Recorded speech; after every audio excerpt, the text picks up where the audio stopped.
Well, greetings, everybody. Welcome once again to the RecPoker Podcast. My name is Steve Fredland, and we are hosted and sponsored, as always, by Running Aces Casino and Racetrack. Thanks to you guys for continuing to be great partners. This week's episode is a little bit different as we kind of ease into the holiday break. This week, I'm just going to talk to you a little bit about what's coming up with RecPoker, specifically what's happening with our content, which is I think some really cool things, as well as community groups. One of the things we keep hearing from people all over the world, literally I've been hearing this last couple of weeks from people in Holland, Japan, Australia, Canada, the UK. So thanks to those of you who are listening in all of those different places, as well as people locally that are saying, I want to learn the game. But I'm a recreational player. I play home games. I play a little bit online. I play at the bars. But people that I'm hanging out with and playing poker with aren't really excited about learning the game, aren't really excited about taking their game to the next level. So I'm really looking for people that I can build my game with, a sort of tribe, a sort of community. And so I'm hearing that feedback over and over again.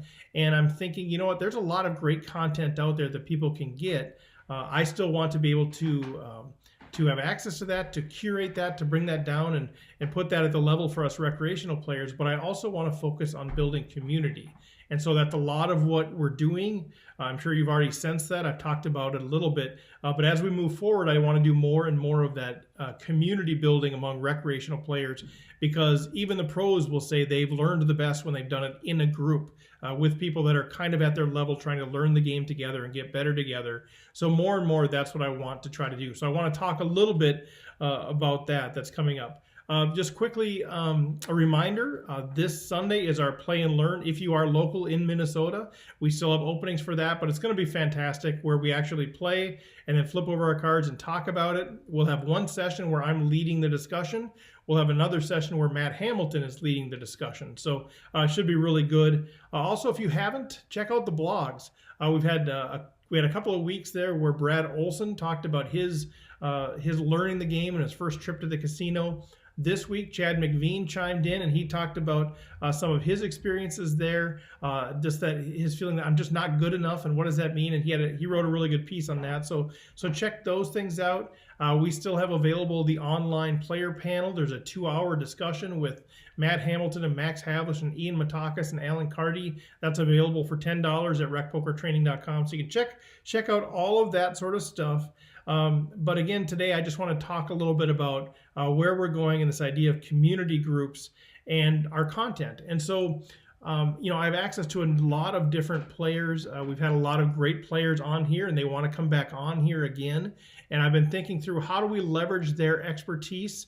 I've already interviewed them and talked to them about some of their experiences and background, how they get into poker, some of the things that they do well, some of the mistakes that they see that are most common, and that's all been super helpful. But what's the next stage with them? How do we use their knowledge to help improve our game, as well as how do we do that? But then how do we also build community groups? How do we have those sorts of discussions among us as well? And so where I've landed for this next phase of Rec Poker, and you know me, I keep trying new things and seeing what works, and I'm not scared of change. So what we're going to do going forward now is I'm going to have a weekly call where I'm going to have just a few rec poker players, as well as invitations to some of the better recreational players and some of the pros on a weekly sort of rotating basis, where we're going to talk about two specific hand situations.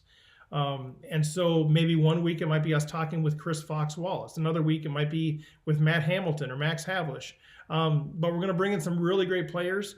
And I'm going to cycle back through people like Jonathan Little and Kenneth James and all of those guys and get them in the mix as well. And we'll just talk specific hands. And through that, obviously, we know that strategy emerges, and we can take that as the base platform and then go from there and talk about that. So that's going to be the content. Probably after the first of the year, we'll start doing that. For the next few weeks, I've got lined up. Next week, I'm going to be doing an interview with Sky Matsuhashi. Many of you know him. He's got some great training stuff. So we're going to do an interview with him. That'll be released around December 21st. I've yet to figure out exactly what I'm going to do for the 28th. I'm not sure yet. I'm hoping, I've got a couple guests in mind that I'm hoping I can land for that, but that'll get us through the end of the year, and then we'll start this process. And what I plan on doing is, as we talk about those two hands, we're going to dig deep into one, and that is going to be released as the podcast/YouTube content for that week. And then the other one I'm going to make available as a thank you to Patreon subscribers. So this is not a bribe to get you on Patreon. You're still going to have great free content. You'll get one hand that we break down pretty significantly, and that's going to be the free content. But if you do want to support what we're doing on patreon.com for as little as $1 a month, that will also get you access to the second one. So maybe, try it out, see if you think there's a value there, if it's good. But check that out. That'll be coming after the first of the year. And then what I've talked about a little bit already for those of you who follow me on Facebook and Twitter is that every Monday night from 8 o'clock until 9:30 p.m. Central Standard Time, so that's in Minnesota time, we're going to be holding an open webinar for whoever wants to join.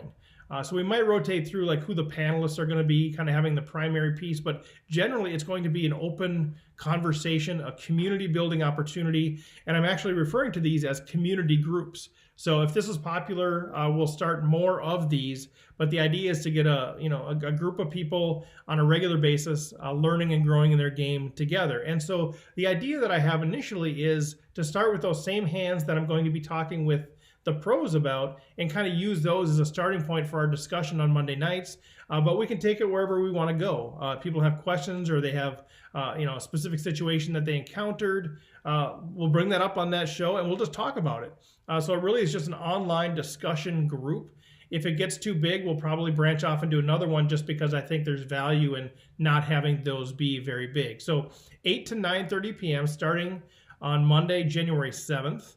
And you do need to register for those, but there is no cost. It's free of charge. But go to recpokertraining.com. Under the learning options, there's a label community groups. So click on that. That'll allow you to register. And then you'll get an invitation, which will be a recurring invitation for every Monday night from 8 to 9:30 p.m. Central Standard Time. And you can be part of this group. And you can engage as much as you want. You can just listen, or you can do some Q&A, asking questions through the tool there.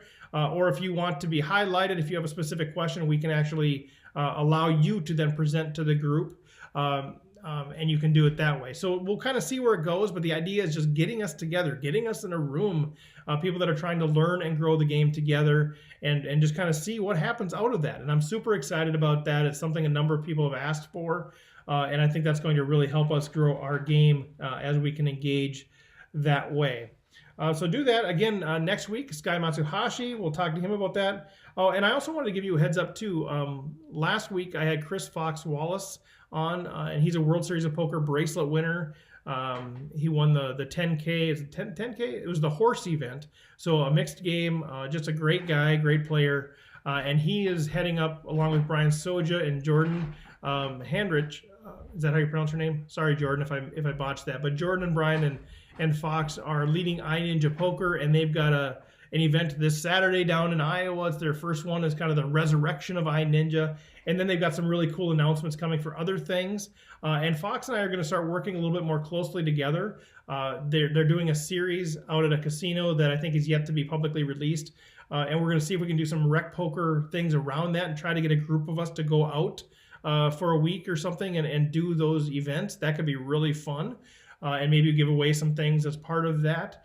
Also working with Fox on some content. He wants to partner with RecPoker to start to put some of his learnings and his knowledge into the hands of us less experienced players. And so we're working on some things, and I think we've got some really cool announcements that'll be coming in the weeks ahead. So stay tuned on that deal.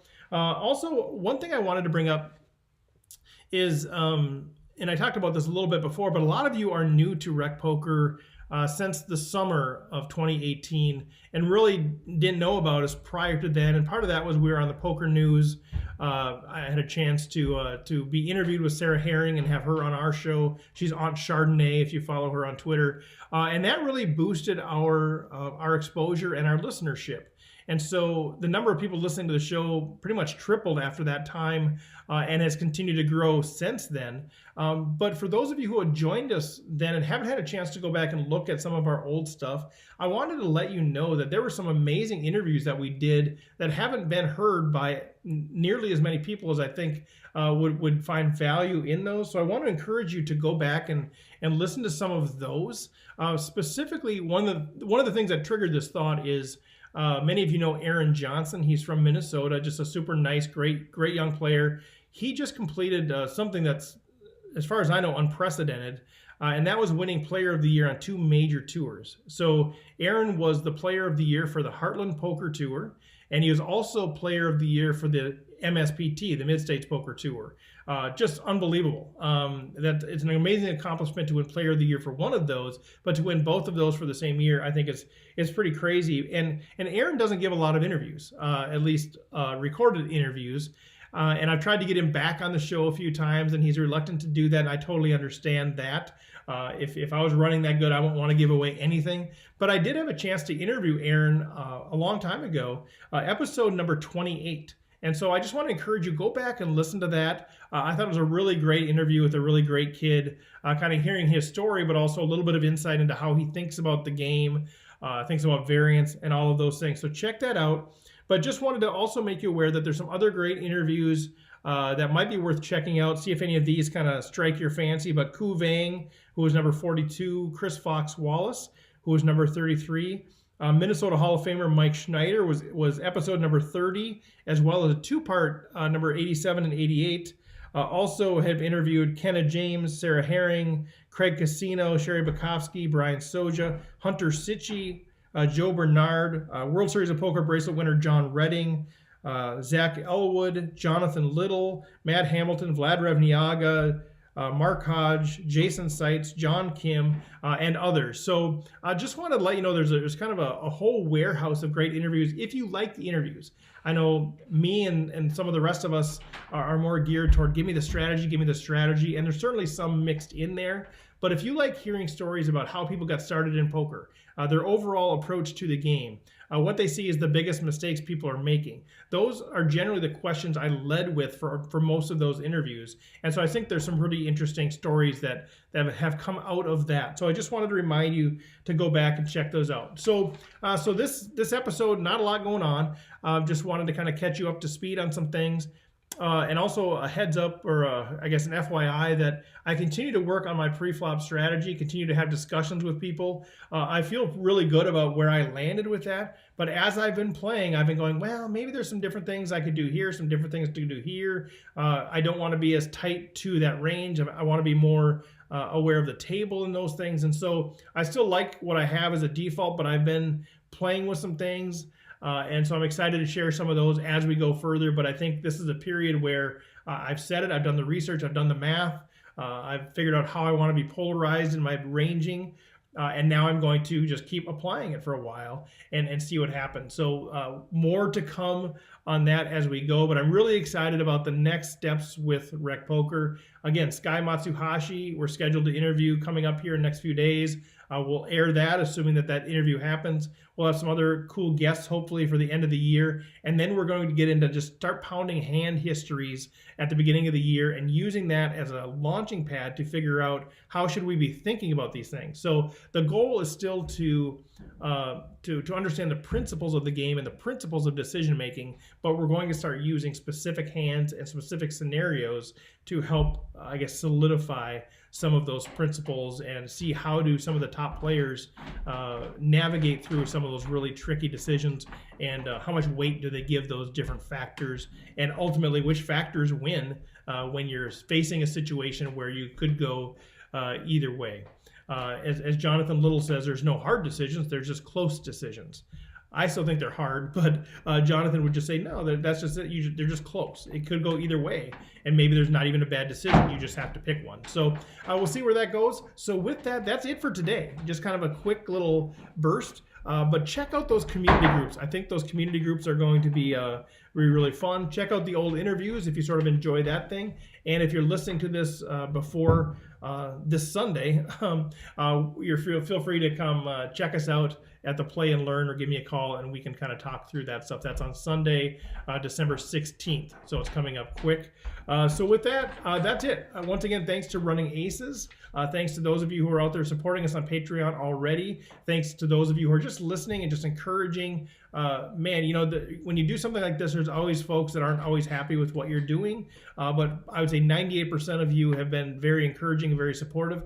And those of you that have good constructive feedback, man, I appreciate that. I always say that is the lifeblood of what I'm doing. So if you have some constructive feedback that's going to help us do better, add more value, improve the effectiveness of this time for you, because you only have limited time and resources, please let me know. I don't know if nobody tells me. So please let me know, and we'll do what we can to try to implement those things. So with that, I'm going to sign off. A quick episode this week, but have a great holiday season. If you check out from the RecPoker world for the next few weeks, of course, nobody's going to blame you, but we'll come back firing with some hand histories in January, and hope you can participate in that, as well as the community groups. So with that, take care. Have a good one, y'all.